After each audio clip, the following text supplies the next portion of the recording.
السلام علیکم ورحمۃ اللہ وبرکاتہ۔ سوشل میڈیا پر اس وقت ایک ویڈیو بہت زیادہ وائرل ہو رہی ہے۔ بہت زیادہ اس ویڈیو کو دیکھا جا رہا ہے۔ بہت سارے لوگ اس ویڈیو کو دیکھ کر کے بہت خوش ہو رہے ہیں۔ بڑے بڑے نیوز چینل پر اس ویڈیو کو چلایا جا رہا ہے۔ ایک امام صاحب ہیں جو نماز تراویح پڑھا رہے ہیں اور بہت ہی خوبصورت انداز میں قرآن کریم کی تلاوت بھی فرما رہے ہیں۔ اسی لمحے میں ایک بلی کا بچہ آتا ہے، ان کے ہاتھ پر چڑھ جاتا ہے، پھر آہستہ آہستہ ان کے کاندھے پر آ کر کے بیٹھ جاتا ہے۔ لیکن امام صاحب بدستور اپنی نماز میں مشغول رہتے ہیں، اللہ کی طرف متوجہ رہتے ہیں۔ اس ویڈیو کو بہت زیادہ مقدار میں دیکھا بھی جا رہا ہے اور بہت سارے لوگ اس ویڈیو کو دیکھ کر کے اللہ کو یاد بھی کر رہے ہیں۔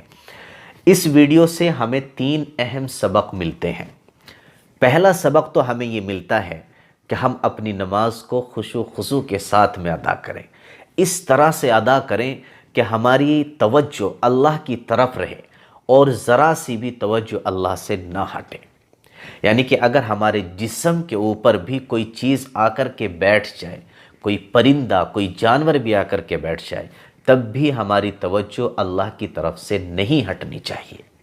پہلا سبق ہمیں یہ ملتا ہے۔ صحابہ اکرام کی نماز کا یہی انداز تھا۔ جب وہ نماز پڑھا کرتے تھے تو ان کی پوری توجہ اللہ کی طرف ہوا کرتی تھی۔ آپ نے ایک واقعہ سنا ہوگا کہ ایک صحابی رسول صلی اللہ علیہ وسلم کے جسم کے اندر تیر لگا۔ جب اس تیر کو نکالنے کی کوشش کی گئی تو ان کے درد ہوا، چونکہ جسم کے اندر تیر جب لگتا ہے تو وہ اندر گھس جاتا ہے، اس کو نکالنا بہت دشوار ہوتا ہے۔ بڑے درد کے ساتھ، بڑے کرب کے ساتھ، بڑی سختی کے ساتھ میں اس کو نکالا جاتا ہے۔ جب ان کے درد ہوا تو انہوں نے کہا کہ آپ رک جائیں، آپ ایسا کریں کہ میں نماز ادا کرتا ہوں اور نماز کی حالت میں یہ تیر آپ میرے جسم سے نکال لینا۔ تو جب وہ نماز ادا کرتے ہیں اس وقت ان کے جسم سے اس تیر کو نکالا جاتا ہے اور ان کو پتہ بھی نہیں چلتا۔ کیوں؟ اس لیے کہ جب وہ نماز پڑھتے تھے تو اپنی توجہ صرف اللہ کی طرف رکھتے تھے، دنیا کی طرف نہیں۔ ایسے ہی ہماری نماز ہونی چاہیے۔ جب ہم نماز ادا کریں تو چاہے ہمارے جسم کے اوپر کوئی بھی چیز آ کر کے بیٹھ جائے، کوئی بھی پرندہ، کوئی بھی جانور، کسی بھی طرح کا، ہماری توجہ اللہ کی طرف سے بالکل نہیں ہٹنی چاہیے اور خشوع و خضوع ہماری نماز میں ہر حال میں رہنا چاہیے۔ ایک سبق تو ہمیں اس ویڈیو سے یہ ملتا ہے۔ دوسرا سبق ہمیں اس ویڈیو سے یہ ملتا ہے کہ جب ایک بلی کا بچہ امام صاحب کے جسم پر آ کر کے بیٹھ جاتا ہے اور امام صاحب کی نماز میں کوئی خلل پیدا نہیں ہوتا، امام صاحب کی توجہ پھر بھی اللہ کی طرف رہتی ہے، وہ قرآن کریم کی اسی خوبصورت انداز سے تلاوت کرتے رہتے ہیں، اور جو لوگ دیکھنے والے ہیں اس ویڈیو کو وہ سب کے سب ان کی تعریف کر رہے ہیں کہ ماشاءاللہ دیکھیے کیا حسین منظر ہے۔ امام صاحب قرآن کی تلاوت فرما رہے ہیں، بلی کا بچہ آ کر کے ان کے کاندھے پر آ کر کے بیٹھ جاتا ہے، پھر بھی امام صاحب اپنی نماز میں مشغول ہیں، اللہ کی طرف متوجہ ہیں، ان کی نماز پر کوئی فرق نہیں پڑتا۔ تو جس طریقے سے امام صاحب کی نماز میں کوئی خلل نہیں پڑتا ہے بلی کے بچے سے، تو اسی طریقے سے جو انسانی بچے مسجد کے اندر آتے ہیں ان سے ہماری نمازوں میں کیوں خلل پڑتا ہے؟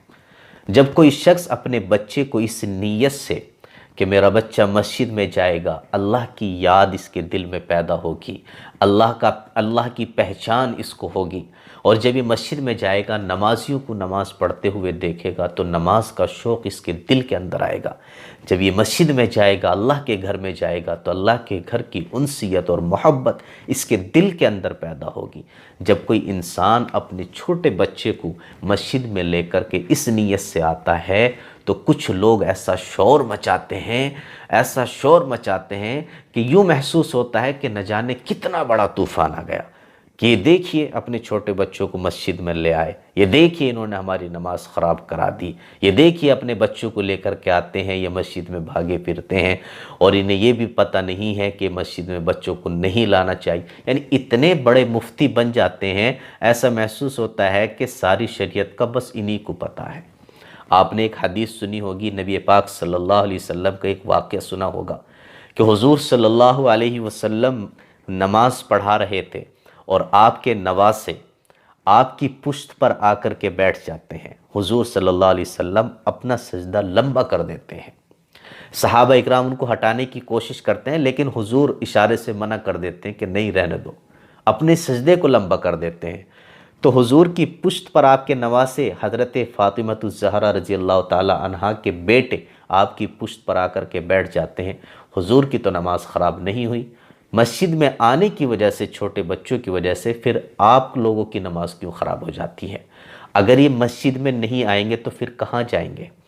ہاں، یہ ذمہ داری آپ کی بنتی ہے کہ اگر مسجد میں بچہ آنے کے بعد میں شرارت کر رہا ہے، فساد کر رہا ہے، بھاگا پھر رہا ہے، تو آپ اپنی مسجد کا نظام ایسا بنائیے کہ بچے آ کر کے سکون سے بیٹھیں۔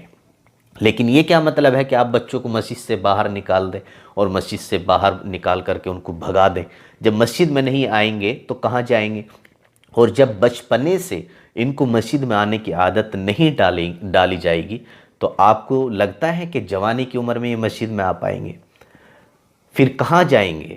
پھر ایسی جگہوں میں جائیں گے، ایسی صحبتوں میں جا کر کے بیٹھیں گے کہ جہاں یہ اپنی دنیا بھی برباد کریں گے اور اپنی آخرت بھی برباد کریں گے۔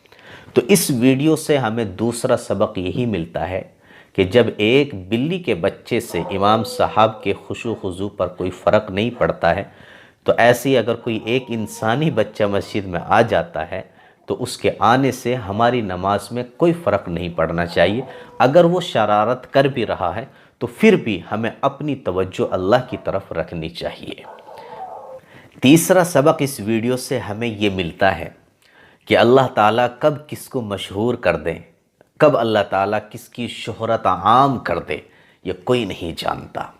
اب آپ دیکھیے، امام صاحب جو نماز پڑھا رہے ہیں، انہوں نے سوچا بھی نہیں ہوگا کہ آج کی میری یہ تراویح، آج کا میرا یہ قرآن کریم کی تلاوت کرنا پوری دنیا کے اندر سنا جائے گا اور لوگ میری زبان سے نکلے ہوئے قرآنی الفاظ کو سنیں گے، بڑے بڑے چینلوں پر میرے زبان سے نکلے ہوئے قرآن کریم کے الفاظ کو سنایا جائے گا۔ یہ امام صاحب نے سوچا بھی نہیں ہوگا۔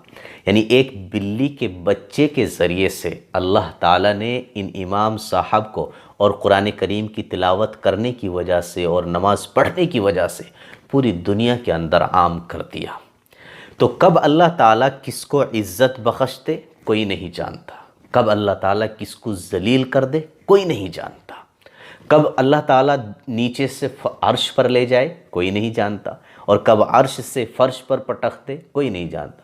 وَتُعِزُّ مَن تَشَاءُ وَتُذِلُّ مَن تَشَاءُ، وہ جس کو چاہتا ہے عزت دیتا ہے اور جس کو چاہتا ہے ذلیل کر دیتا ہے۔ تو اس ویڈیو سے ہمیں یہ تین بہت اہم سبق ملتے ہیں۔ اللہ تعالیٰ ہم سب کو عمل کرنے کی توفیق نصیب فرمائے۔